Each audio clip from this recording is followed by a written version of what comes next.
What is your vision for the potential annexation of Greenland and getting them potentially to Well, I think it'll happen, and I'm just thinking, I didn't give it much thought before, but I'm sitting with a man that could be very instrumental. You know, Mark, we need that for international security, not just security, international.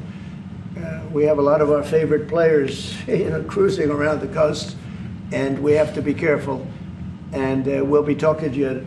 It's a very appropriate, really a very appropriate question. It's an issue in the high north, so the Arctic. So what you did, so when it comes to Greenland, yes or not joining the US, I would leave that outside for me, this discussion, because I don't want to drag NATO in that. But when it comes to the high north and the Arctic, you are totally right. The Chinese are now using these routes. We know that the Russians are rearming. We know we have a lack of icebreakers. So the fact that the outside Russia, there are 7 Arctic countries working together on this under US leadership is very important to make sure that that region, that part of the world stays safe. And we know things are changing there and we have to be there.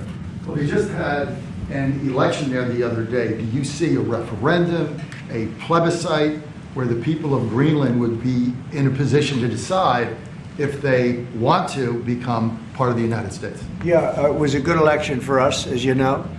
It was not a referendum. It wouldn't be called that. It was an individual election. But the person that did the best is a very good person, as far as we're concerned. And so we'll be talking about it, and it's very important.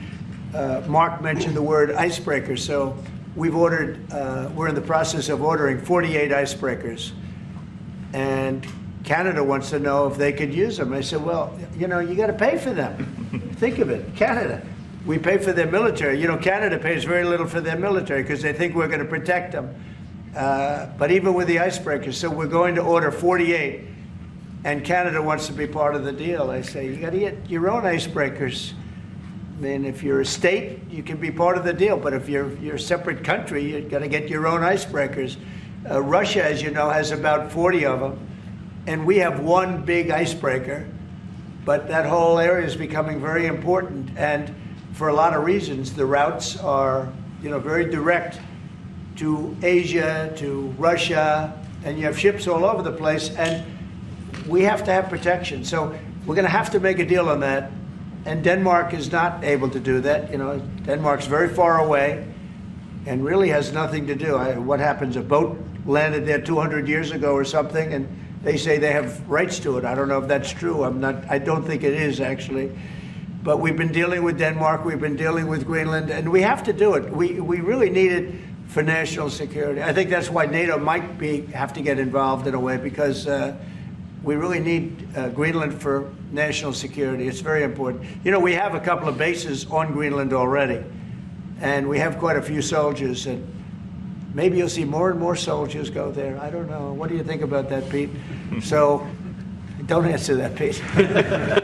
Don't answer that question. But we have bases, and we have quite a few soldiers on Greenland.